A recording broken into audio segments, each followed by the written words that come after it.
Today we're going to complete a book browse. Readers can browse books and determine their top 3 book choices. Our first book is called Dream Sleeves. It's a powerful and radiant story about a girl who wears her dreams on her sleeve. A has a lot of dreams, but due to her family issues, caused mostly by her hard-drinking father, there's a lot standing in her way.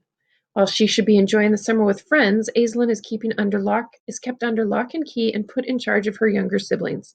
The average girl might give up, but not A. A person, she says, should write their dreams on their sleeve, putting them out there for the world to see, because there's a good chance that someone might come along and help you make your dream come true. What begins as a plea for help for her father to stop drinking turns into a spark that has the whole community making their own dream sleeves. At times heartbreaking, Dreamsleeves is also surprising, powerful, and luminously hopeful. Everyone will see a little of themselves in a girl with talent, ambition, and big dreams. Dreamsleeves. This might be a good fit for you. Our next book is an emotionally charged novel that explores loss, love, renewal, and the ways in which these complex bonds within families and between friends are tested at life's most challenging moments. Illuminous Eden and Casey Meschek are best friends. They share every aspect of their life, but one thing Elowen has not yet shared with Casey is that she checked the organ donor box on her newly acquired driver's license. Casey only learns of this in a startling and devastating way when Elowen's life-giving donor wishes are about to be honored. Elowen is killed in an accident. So, Erebeth St. Clair has not had the luck to have a best friend.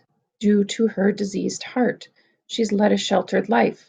When Erebeth is 16, she and her mother receive the call that it will change their lives forever, but they don't know to whom they should be forever grateful. Elowen and Erebeth's worlds collide at this point in time. When the worlds of these 3 girls and their families intersect, lives are changed in ways never imagined.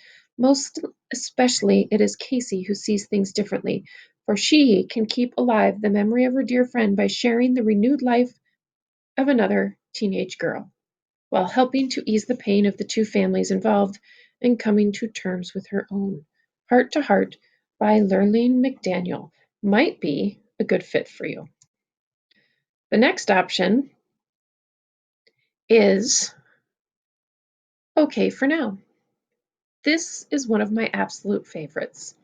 It won a National Book Award in 2011. It was a National Book Award finalist, and it's about Doug Swiatek. Doug Swiatek is a 14-year-old who just moved to a new town. He has no friends and a louse for an older brother. Everything is stacked against him. So begins a coming-of-age masterwork full of equal parts comedy and tragedy from Gary D. Schmidt. As Doug struggles to be more than the skinny thug that his teachers and the police think him to be, he finds an unlikely ally in Lil Spicer, a fiery young lady who smelled like daisies would smell if they were growing in a big field under a clearing sky after a rain.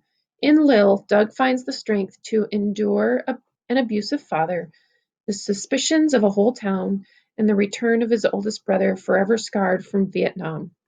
Together they find a safe haven in the local library, inspiration in learning about the plates of John James Audubon birds, and a hilarious adventure on a Broadway stage. In this stunning novel, Schmidt expertly weaves multiple themes of loss and recovery in a story teeming with distinctive, unusual characters and invaluable lessons about love, creativity, and survival. Okay for Now is an excellent pick. The next option has to do with events that happened in 1793. It's titled Fever 1793. It's late summer, and the streets of Philadelphia are abuzz with mosquitoes and rumors of fever. Down near the docks, many have taken ill, and the fatalities are mounting. Now they include Polly, the serving girl at the Cook Coffee House, but 14-year-old Maddie Cook doesn't get a moment to mourn the passing of her childhood playmate.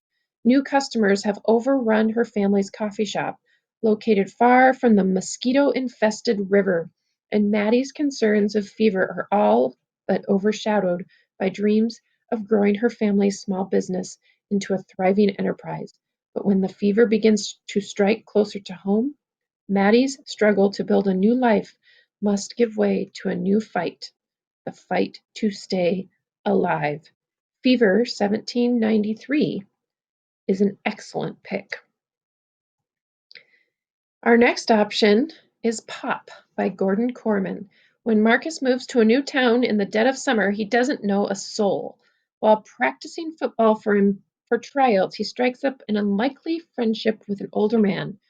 Charlie is a charismatic prankster and the best football player Marcus has ever seen. He can't believe his good luck when he finds out that Charlie is actually Charlie Popovich, or the King of Pop, as he had been nicknamed during his career as an NFL linebacker. But that's not all. There is a secret about Charlie that his family is desperate to hide. When Marcus begins school, he meets the starting quarterback on the team, Troy Popovich. Right from the beginning, Marcus and Troy disagree about football, about Troy's ex-girlfriend, Alyssa, but most of all, about what's good for Charlie. Marcus is betting that he knows what's the best for the King of Pop, and he is willing to risk everything to help his friend. This is a remarkable story about a relationship between Marcus and Charlie Popovich. This could be an excellent pick for you to read. Next up is So Be It by Sarah Weeks. This is a great coming of age story about a young girl who goes on a cross-country journey to discover the truth about her parents. She doesn't know, our main character does not know when her birthday is or who her father is. In fact, everything about Heidi and her mentally disabled mother's past is a mystery.